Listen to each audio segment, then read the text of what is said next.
Nikki Haley, the U.S. ambassador to the United Nations, started her diplomatic career as a champion for Palestinian refugees, visiting refugee camps and assuring her UN colleagues that she would protect the nearly $300 million in U.S.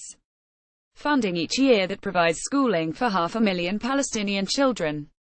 Today, she is championing the White House drive to sever the Palestinians' most vital economic lifeline unless they participate in U.S.-mediated peace talks. The reversal reflects White House resentment over the Palestinians' decision to put forward resolutions before the UN Security Council and General Assembly denouncing President Donald Trump for his Dec. 6 decision to move the U.S. embassy to the disputed capital of Jerusalem. Both of those resolutions passed overwhelmingly, reflecting widespread international opposition to the White House decision and personally embarrassing the president. This week, the State Department decided to put on hold more than $100 million in funding to the UN Relief and Works Agency UNRWA that was scheduled to be paid on the first working day of January, according to 2 diplomatic sources. Haley, meanwhile, told other UN ambassadors that the money will not be forthcoming unless Palestinian Authority President Mahmoud Abbas, who said Trump's move on Jerusalem disqualifies the United States as neutral mediator, reverses course and comes to the peace table. She has also fumed about what she described as a hateful speech by the Palestinian envoy, Riyad Mansour, before the UN General Assembly. The president, she said, considers the 2 UN votes a personal affront. Haley argued internally in favor of moving ahead and conditioning humanitarian aid on the Palestinian Authority's willingness to engage in peace talks, according to well-placed sources. She reasoned it would provide her with additional leverage in her future dealings with countries that voted in the General Assembly against the United States over Jerusalem. Since that vote, Haley has sought to assure the more than 60 countries that didn't vote in favor of the Palestinian resolution. 8 voted alongside the United States, 35 abstained, and 21 did not vote that they would receive special treatment from the United States. She started with an invitation to a January 3 friendship reception at the U.S. mission to the United Nations. But Haley's campaign to cut off all financial assistance to the Palestinians is feeding anxiety among other top members of the president's national security team, who have begun to push back on Haley's threats. There is concern that the move against the Palestinians could backfire, feeding greater extremism in the region. But Haley found dwindling support for her position at an interagency meeting of the National Security Council in Washington Friday, according to a congressional aide. Representatives for the State Department's Bureau of Near Eastern Affairs, the Defense Department and the intelligence community argued for keeping the aid flowing. Representative for Haley was the lone holdout. Lacking consensus, a decision was taken to send the matter back to New York for Haley to reconsider her position. In a peculiar twist, Secretary of State Rex Tillerson, who supported funding for UNRWA, rejected a request from the Bureau of Population, Refugees and Migration, to release the more than $100 million authorized for UNRWA, the aide said. But it remains unclear whether Trump and Haley would be prepared to climb down. Haley has previously told reporters that Trump doesn't want to give any additional funding until the Palestinians agree to come back to the negotiation table. U.N.-based diplomats were uncertain at the time about what portion of the more than $700 million the United States gives to the Palestinians, including $300 million for UNRWA and hundreds of millions more in development aid through the U.S. Agency for International Development. In subsequent exchanges, Haley informed the diplomats that all of the funds were in jeopardy.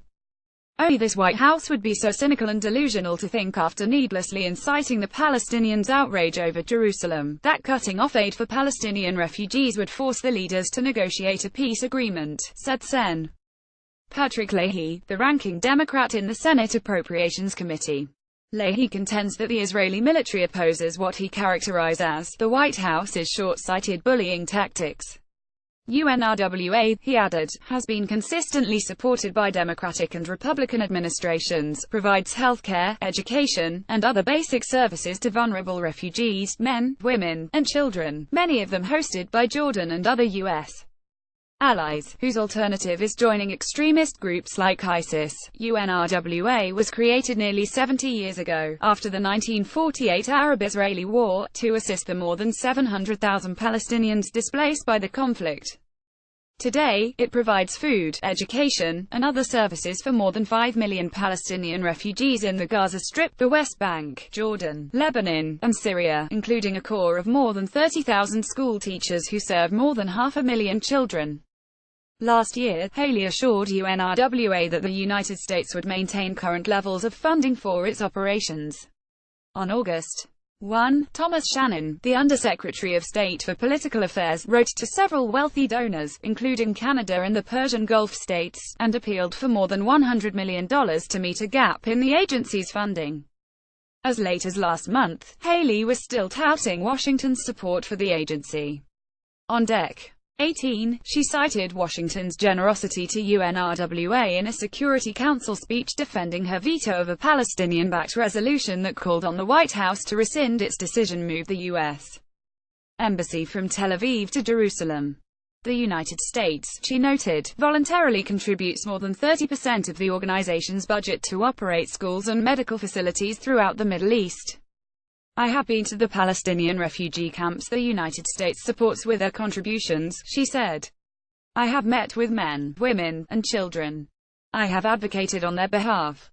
For years, the relief agency has enjoyed bipartisan political support from key congressional leaders, and Israeli security officials have viewed it as a necessary, if not always beloved, provider of services for Palestinians. Israel, which grants visas and permits to UNRWA workers, has taken no steps to shutter the agency's operations. The relief agency, however, has been the target of growing criticism by pro-Israel conservatives and Israeli Prime Minister Benjamin Netanyahu, who considers it too sympathetic to Hamas, the Palestinian militant group. In remarks to Likud ministers in the summer, Netanyahu said he had advised Nikki Haley that it's time to dismantle UNRWA. Ilan Goldenberg, a top advisor to former U.S. Secretary of State John Kerry, said this is not the first time that funding has been put on hold. In the past, he recalled, pro-Israel critics would stall the funds to protest some action by the Palestinian side. But inevitably, over time, things would calm down, and the Israelis would come to the Americans and say, you know, it would be a really good idea if you just gave them the money. The Trump administration is different, he added. And Nikki Haley is fairly on a bender on this one. This story has been updated.